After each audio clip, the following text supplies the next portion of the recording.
ഏവർക്കും പുതിയൊരു അധ്യായത്തിലേക്ക് സ്വാഗതം. ഇന്ന് നമ്മളിവിടെ ചെയ്യാൻ പോകുന്നത് ഒരു അടിപൊളി കിണ്ണനപ്പം ഉണ്ടാക്കാൻ പോവുകയാണ്. അടിപൊളി കിണ്ണനപ്പം. അപ്പോൾ നമുക്ക് അതിന് എന്തൊക്കെ കാര്യങ്ങൾ വേണമെന്ന് നമുക്ക് നോക്കാം. ഇതിന് നമുക്ക് വേണ്ടുന്ന കാര്യങ്ങൾ, തലേനെ നമുക്ക് നന്നായി നമ്മൾ കുതിർത്ത് നല്ല വൃത്തിക്ക് അരച്ച് വെച്ചിരിക്കുന്ന പച്ചരി, അതിനകത്ത് അല്പം ഈസ്റ്റോടെ ചേർത്ത് നമ്മൾ വെച്ചിരിക്കുന്നു. പിന്നെ നമുക്ക് വേണ്ടുന്നത് അണ്ടിപ്പരിപ്പ് വേണം, അതിലൊക്കെ അല്പം ഏലയ്ക്ക, കിസ്മിസ്, പിന്നെ തേങ്ങ നമുക്ക് ചിരവിയത്, പിന്നെ ഇത് ശർക്കര, പൊടി ശർക്കരയാണ് എടുത്തിരിക്കുന്നത്. പിന്നെ നല്ല പഴുത്ത നമുക്ക് റോബസ്റ്റ പഴം എടുത്തിട്ടുണ്ട്. അപ്പോൾ നമുക്കിതിനകത്ത് വേണ്ടത് എങ്ങനെയാണ് ചെയ്യേണ്ടതെന്ന് പറഞ്ഞു കഴിഞ്ഞാൽ, ഇത് നമുക്ക് തലേന്നേ നമുക്ക് അരച്ച് വെച്ചിരിക്കുന്ന അരിയാണല്ലോ. ഇതിലേക്ക് നമ്മൾ ശർക്കര ആവശ്യത്തിന് റോബസ്റ്റ പഴം, അതൊക്കെ നിങ്ങളുടെ ഇഷ്ടമാണ്. പിന്നെ നമുക്ക് തേങ്ങ ചിരവിയത്, പിന്നെ അല്പം ഏലക്ക, ഇതെല്ലാം കൂടി ഇട്ട് അരച്ച് നമ്മൾ അടിപൊളിയാക്കി വെച്ചിരിക്കുകയാണ്. ഇനി നമ്മൾ ചെയ്യേണ്ടതെന്ന് വെച്ച് കഴിഞ്ഞാൽ, ഇതാണ് നമ്മുടെ നമ്മൾ പ്ലേറ്റ് എടുത്തിട്ട് അതിലേക്ക് നമ്മൾ കാണിക്കുന്നത്, അത് കാണിക്കാം.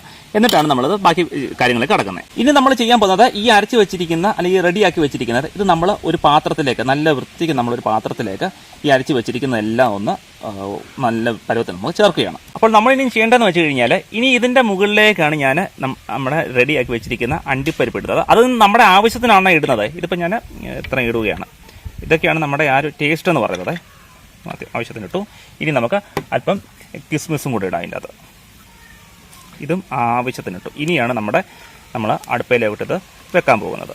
അപ്പോൾ നമ്മൾ ഇനി ചെയ്യാൻ പോകുന്നത്, നമ്മുടെ വീട്ടിലെ ഇഡ്ഡലിയൊക്കെ ഉണ്ടാക്കുന്ന ഇഡ്ഡലി പാത്രം ഉണ്ടല്ലോ, അപ്പോൾ അതിൻ്റെ ഈ തട്ടുണ്ടല്ലോ, ഈ തട്ട് നമ്മളിങ്ങനെ തിരിച്ച് വെച്ചിട്ടാണ് ചെയ്തത്. തിരിച്ച് വെക്കുമ്പോൾ നമുക്ക് പ്ലേറ്റ് ഇങ്ങനെ നല്ല വൃത്തിക്ക് തന്നെ മുകളിലെടുത്ത് വെക്കാൻ പറ്റും. എന്നിട്ട് നമ്മൾ ഈ ഒരു റെഡിയാക്കി വെച്ച കാര്യം നമ്മളിങ്ങനെ, ഇപ്പോൾ വെള്ളം ഏകദേശം തിളച്ച് തുടങ്ങി, നല്ല ആവിയൊക്കെ വന്ന് തുടങ്ങിയിട്ടുണ്ട്. ഇത് ഇനി നമ്മൾ ചെയ്തതെന്ന് പറഞ്ഞു കഴിഞ്ഞാൽ, ഇത് നമ്മൾ അടച്ച് നമുക്കിത് വേവുന്ന രീതിയിൽ, വേവുന്ന സമയം വരെ നമ്മൾ കാത്തിരിക്കുക. അപ്പം വെന്ത് കിട്ടുന്നു നോക്കാം. അപ്പോൾ നമ്മുടെ കിണ്ണനപ്പം ഏകദേശം നല്ല വെന്ത് റെഡി ആയിട്ടുണ്ട്. അടിപൊളി കണ്ടോ, നല്ല സോഫ്റ്റാണ്. എല്ലാം പിടിച്ചെല്ലാം ആ ഒരു ചേരുവകളൊക്കെ കൃത്യമായിട്ട് ചേർന്നിട്ടുണ്ട്. ഇനി നമ്മൾ ചെയ്യാൻ പോകുന്നത്, ഇത് എടുത്ത് വെച്ച് വാങ്ങി വെച്ചതിന് ശേഷം കുറച്ച് നേരം ഒന്ന് ഇതിൻ്റെ ആവി ഒന്ന് പോയി ഒന്ന് തണുക്കുന്ന രീതിയിൽ നമ്മൾ നോക്കിയിരിക്കുകയാണ്. എന്നിട്ട് നമുക്ക് ഇതിനെ പീസാക്കി എടുക്കാം. അപ്പോൾ നമ്മുടെ കിണ്ണനപ്പം അടിപൊളിയായിട്ട് റെഡി ആയിട്ടുണ്ട്. ഞാനിത് നല്ല പീസായിട്ട് ഇങ്ങനെ മാറ്റി വെച്ചു. നോക്കി, എല്ലാം മുന്തിരിങ്ങയും പിന്നെ അണ്ടിപ്പരിപ്പെല്ലാം കൃത്യമായിട്ട് ഇതിൻ്റെ അകത്ത് കറക്റ്റ് റേഷ്യോയിനകത്ത് നമുക്ക് വന്നിട്ടുണ്ട്.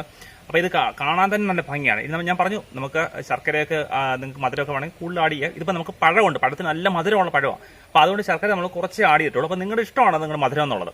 അപ്പോൾ ഇത് എന്തായാലും അടിപൊളിയായിട്ടുണ്ട്. നിങ്ങൾക്ക് ഏവർക്കും ഇത് എളുപ്പത്തിൽ വീട്ടിൽ തന്നെ ഉണ്ടാക്കാനുള്ളത്. ചെറിയ സമയത്തിനുള്ളിൽ തന്നെ നമുക്ക് നല്ല ആരോഗ്യപരമായിട്ടുള്ള ഭക്ഷണം കഴിക്കണമെങ്കിൽ ഇങ്ങനെയൊക്കെ നമുക്ക് ഉണ്ടാക്കണം. വെളിയിൽ നിന്നുള്ള ജങ്ക് ഫുഡ് കഴിക്കാതെ കുട്ടികൾക്കും ഒക്കെ ഉണ്ടാക്കി കൊടുക്കാൻ എളുപ്പമാണിത്. അപ്പോൾ ഈ ഒരു ഫുഡ് നിങ്ങളും ഒന്ന് ട്രൈ ചെയ്യണം. പിന്നെ വീഡിയോ ഇഷ്ടപ്പെട്ടെങ്കിൽ നിങ്ങളിതൊന്ന് സബ്സ്ക്രൈബ് ചെയ്യുക, ലൈക്ക് ചെയ്യുക, ഷെയർ ചെയ്യുക. Thank you.